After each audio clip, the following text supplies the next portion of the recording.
The 2022 Memorial Cup host St. John Sea Dogs have steadily improved after a bit of a shaky start. That's only on the ice, however. Off the ice, the team is committed to improvement every day and have been for quite some time. And the guy who's the architect behind both of those mantras is here with us today, St. John Sea Dogs General Manager Trevor Georgie. Trevor, thanks for taking the time. Thanks, Will. Appreciate it. First, I want to talk a little bit about what brought you to St. John.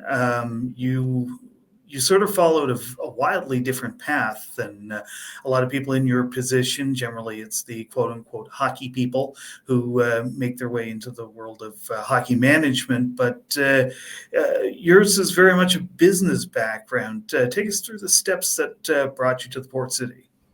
Yeah, it's a loaded question off the top. I would say there's a few things. Well, one, primarily great mentorship. I was very fortunate to have really good leaders in my life to guide me and to show me the way and help me achieve success and be here in St. John. Growing up, I was obsessed about hockey. I remember vividly. My earliest memories, I'd say, are my grandmother is from the Middle East. She recently passed away, but she was deaf, and so we'd watch hockey together.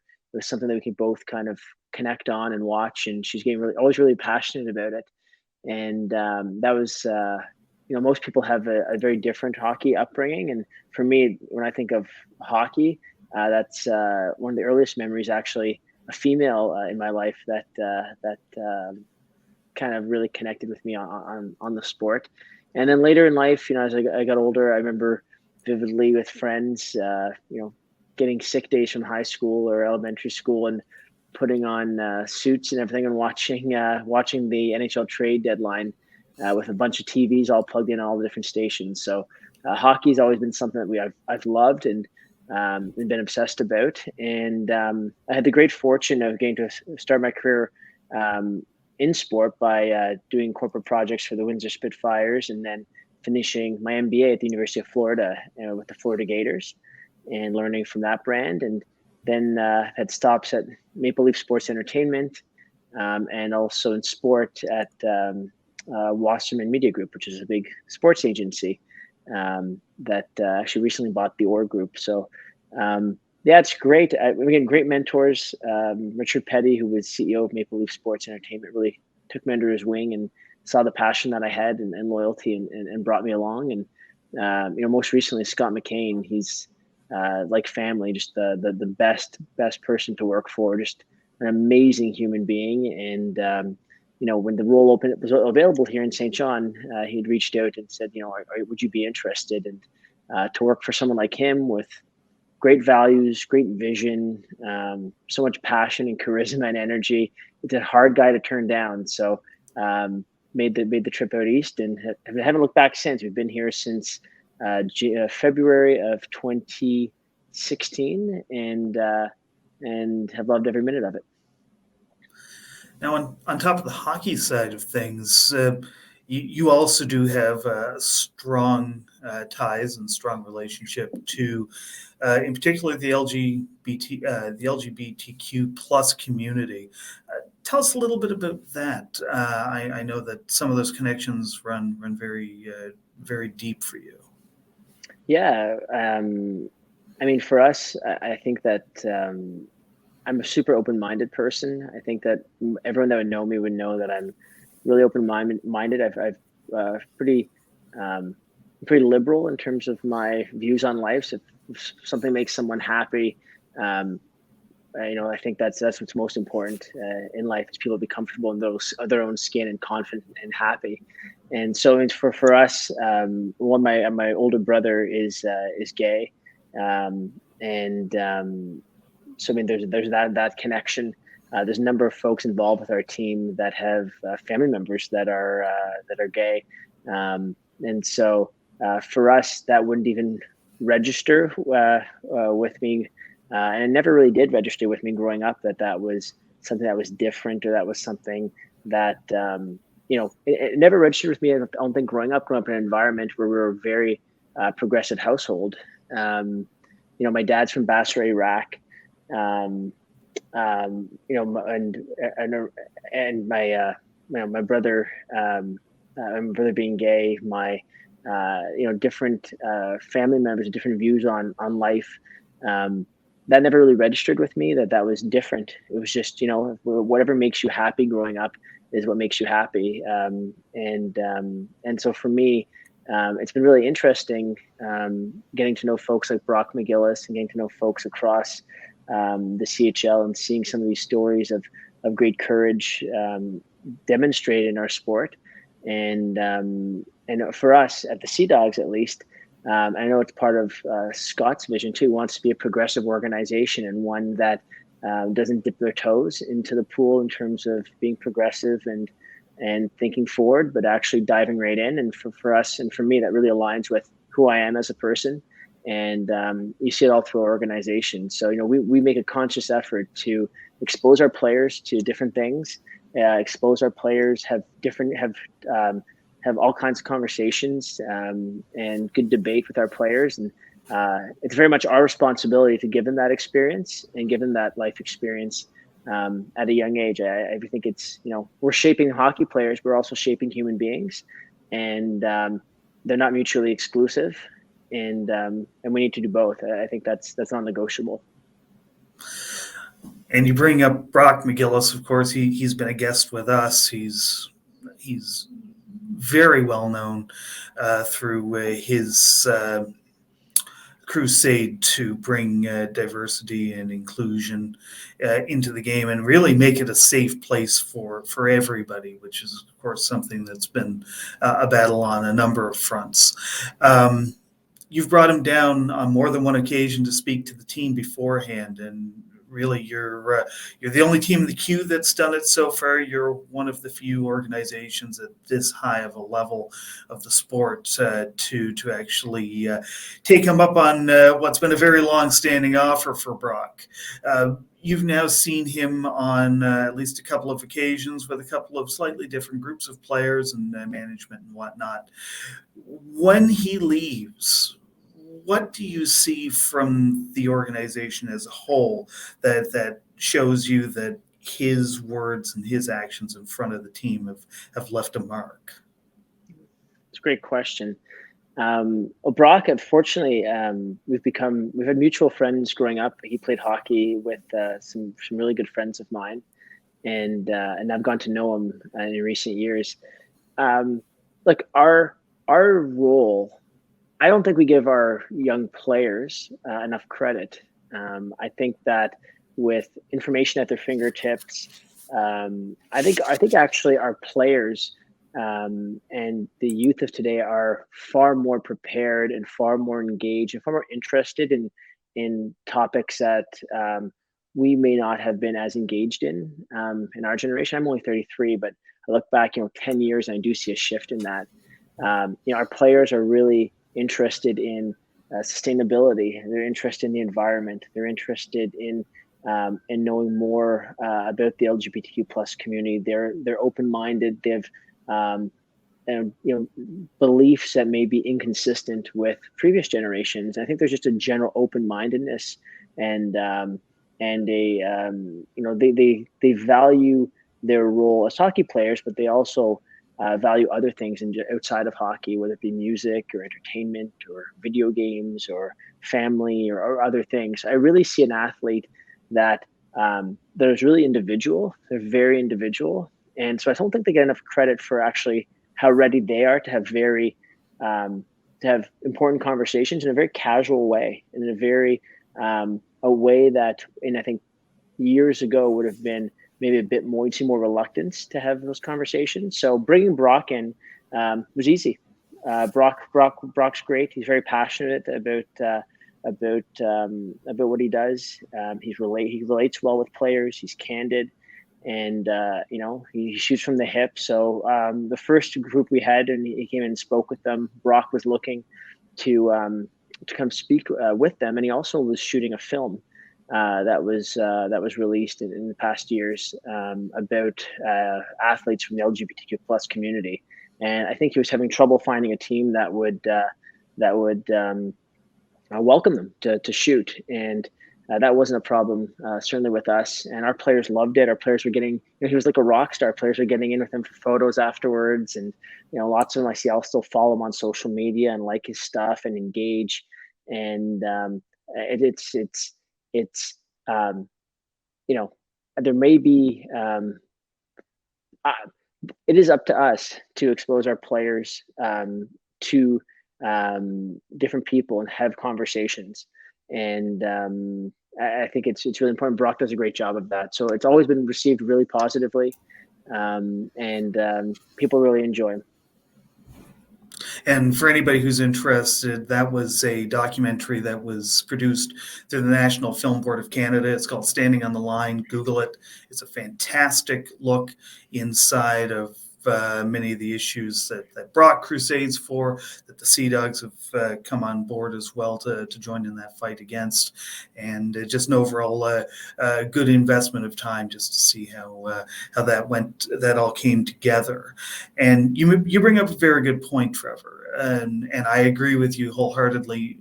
The vast majority of the players that we see coming through the junior ranks nowadays are a lot more open-minded. They have a much more keen willingness to learn, to diversify themselves, and to be inclusive in general. To that end, does it surprise you at all that more teams haven't jumped on this bandwagon and try to get on the forefront of promoting it as organizations or as leagues? It's very hard for me to speak on behalf of other teams and organizations and uh, how they view things and their views on what also is a priority or maybe not a priority for them. Other teams and organizations might do things that they consider a priority ahead of something like that, or maybe they don't, in some cases don't have the relationships to bring in speakers to have those to kind of open up the lenses a bit for some players of how just how to treat people and how to be a good person. And Brock's message isn't about no one. It's funny because I think initially you get kind of I think some people may look and think, okay, well, he's going to come talk about his experience as an openly gay male hockey player. Well, geez, um, is that I've heard this before.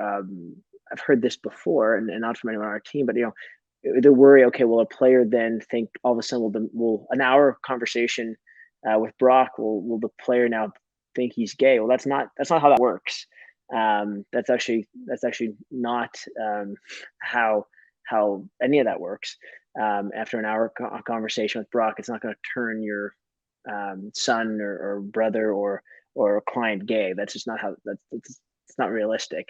What Brock does a great job of is what he actually does is allow people to feel comfortable in their own skin and be themselves and be individuals.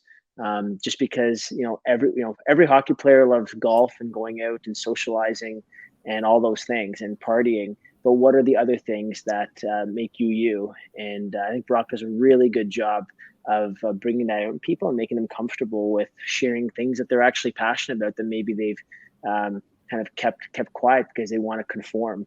And again, we're all individuals, and players today are individuals that we need to encourage to be the best of themselves and not necessarily have to conform to everybody else. That's what makes a really interesting team. And to your question, I'm not. I'd love to see more and more organizations as a general thought. I'd like to see more organizations and leagues really get behind the concept of having dialogue and having really rich conversations, whether that be Brock, whether it be somebody else, whether it be other organizations, whether it be other topics, I think it's whether it be on the mental health space, whether it be on terms of race. We showed the Willie movie to our players during training camp, and the producer Bryant McBride zoomed in from Chicago and did a Q&A. Our players loved that. And the topic of race came up, and we discussed a lot about that. We had some really deep conversations with some players that play in the league today in terms of challenges coming up through hockey, or just in life general. And I'm certainly not picking on hockey as a sport. I love hockey, and this isn't just about hockey at all. It's about kind of us as adults being responsible for teenagers and giving them the opportunity to have meaningful and rich conversations that can help shape them as people, and make sure that when they leave here as adults, that they're better off for it.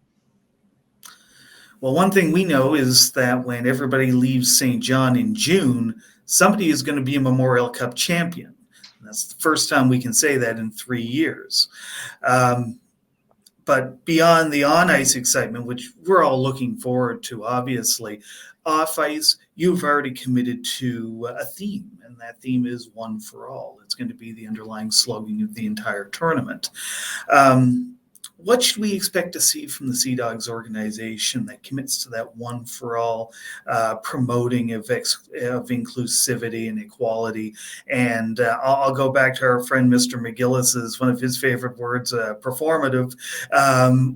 What do we expect to see from the Sea Dogs that maybe steps outside the bounds of what many would consider to be performative actions?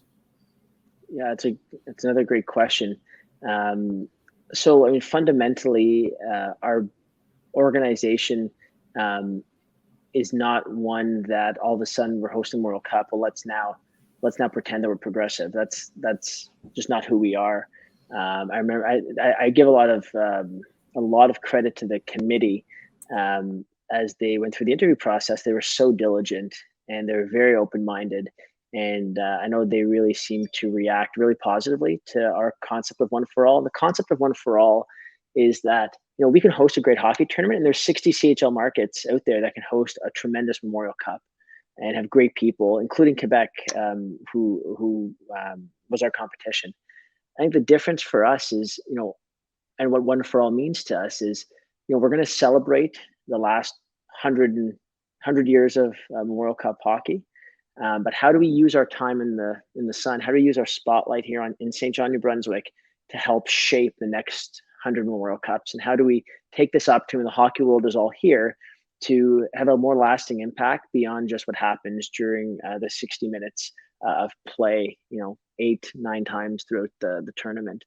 And so that was really important for us, is how do we do that? And for us, we think of how do we have create positive conversations and wider, positive conversations and meaningful conversations and rich conversations around race and sexuality and mental health. And how do we grow the game of women's hockey? How do we put a spotlight on para hockey and what that and what that sport is kind of going through, and the growth of that sport? How do we tell important stories of people from First Nations communities and who've gone on to have NHL careers, and talk about what that was like coming up, and the different challenges. How do we have rich conversations and meaningful conversations? And now we have everyone here in St. John, all these great hockey fans and people that care so deeply about the sport.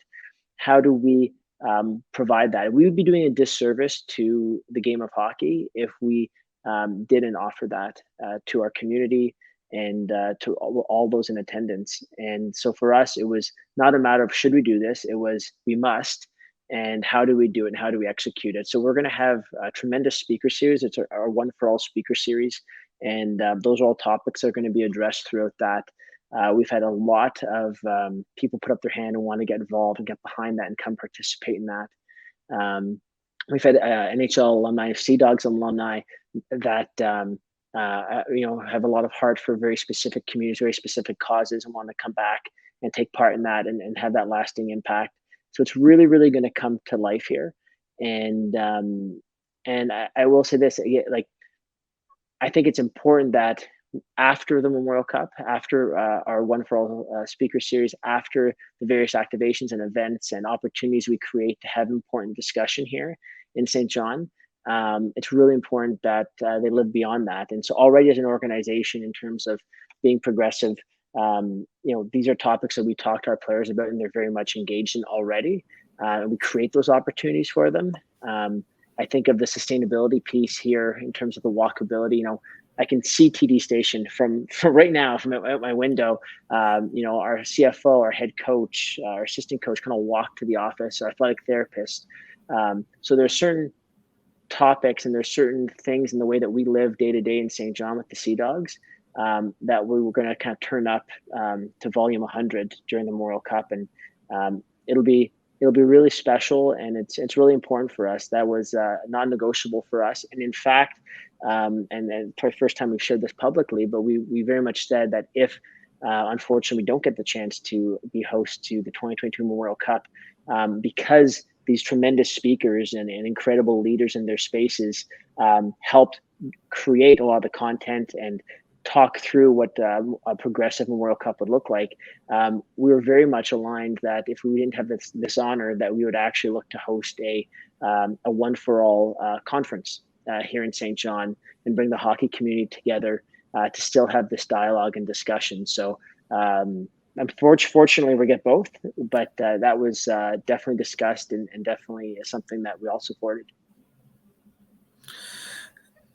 Going back to a previous question, and kind of reworking it, of course, we see what you're doing. We see what a few other select organizations are doing. But when it comes to expanding this message throughout the hockey world in general, what do you think are the best ways to navigate those waters and not just put a message in front of somebody, put something of worth in front of players and in front of organizations, and maybe this ties into to some degree what you're planning on doing in June yourselves. What do you think are some of the easiest ways? As you're an idea guy, you kind of this is your train of thought more often than not, and we've seen that. But putting that cap on, how would you approach this subject if given the opportunity to really create a long-lasting, meaningful message that doesn't just resonate within the Q or within the city of St. John, but really takes it to the hockey world at large? Do you have a couple hours or? We get all the time you need. Perfect. Well, that's a great question. I really believe in this generation coming up of youth, and I really believe in our players. And I said it at the top of the interview. I don't think we give them enough credit for how progressive, how open-minded, how aware they are of everything going on in the world. I just don't think we give them enough credit, and how willing they are to have conversations, how empathetic a lot of the players are. They're different versus 20 years ago or 30 years ago or 40 years ago. Obviously, every generation is different. That's just this generation. In 10 years from now, we'll be talking about another generation that's different. And it always evolves. That is life. But I look at two things. One is the leadership in hockey and leadership in sport and leadership in community. Pick whatever industry you want to pick. And just because we're talking about hockey, we're speaking about leadership in hockey. But you need to have people in roles of influence and power and leadership that want to create an environment where these important discussions take place. And if people in those roles believe in transparency, believe in, have strong values, believe in acceptance of everyone, believe in real camaraderie, believe in, treating everyone with respect and treating everyone equally, then I think things can become easy or easier, because they will be able to then facilitate an environment and create an environment for the youth of today's youth to have those conversations and feel comfortable with themselves. And when I say comfortable, it could be opening up and talking to a teammate. Maybe it's about their sexuality. Could be. but could also be about maybe parents going through a divorce or a death in the family, or an interest in music, or maybe dealing with really high anxiety in their NHL draft year. Maybe there's a situation of abuse going on at home. Like, there's so many different things that happen in a life of a teenager and follows them home, given social media today. Um, that that having an environment where they feel comfortable enough to talk and share, and not think that that's going to impact their ice time or their standing within the team environment, or well, that's just not what a hockey player does. He doesn't talk about his feelings, or doesn't talk about you know, any of these things. I think as long as you have the right people in place, then those people can create those environments for those players. So for me, the number one thing would be making sure that um, leadership um, is open-minded, and as open-minded as the players, because we're the ones that they're looking up to for direction. And then the second thing is, once you have those right people in place, it's to then provide them and actively go out and create opportunities, create moments. Show off the Willie movie. Bring in Everett Sanapass, who's a First Nation hockey player from New Brunswick, who'll be working with on the Memorial Cup to talk about his journey as a first round NHL pick. To bring in female hockey stars to talk about the growth of the women's game, and the importance of the growth of women's hockey. And so those are just examples, but you need the right people first. It all starts with people, and it'll always start with people. Any business people you speak to, or any leaders of successful companies will always say it always starts with people, and that's fact. So it starts with the people, and then those people need to create the opportunities for the youth, the players, to open their blinders and have conversations about individuality. And I think if we can do that successfully at the junior hockey level, then as those players move on to professional hockey, as those players are stars in our communities and people look up to them, I think there's a really good opportunity. I think it'll really intersect here, because you have players that are, again, progressive, open-minded, much more mature than I think a lot more than we give them credit for. And I think with the right people surrounding them, giving them those opportunities for dialogue, I think that we can make major change across sport, period, not just hockey. Well, Trevor, obviously we wish the best of luck to the Sea Dogs this coming June, but I think it's safe to say that no matter what the results of the games are, everybody is going to walk away from this tournament a little bit better off for it. So with that, thank you for your time, Trevor. It's been a pleasure, as always, to speak with you, and good luck to you and the organizing committee and the team on the ice the rest of the way. Thanks so much. I really appreciate it. Hope to see you here in June. We'll be there.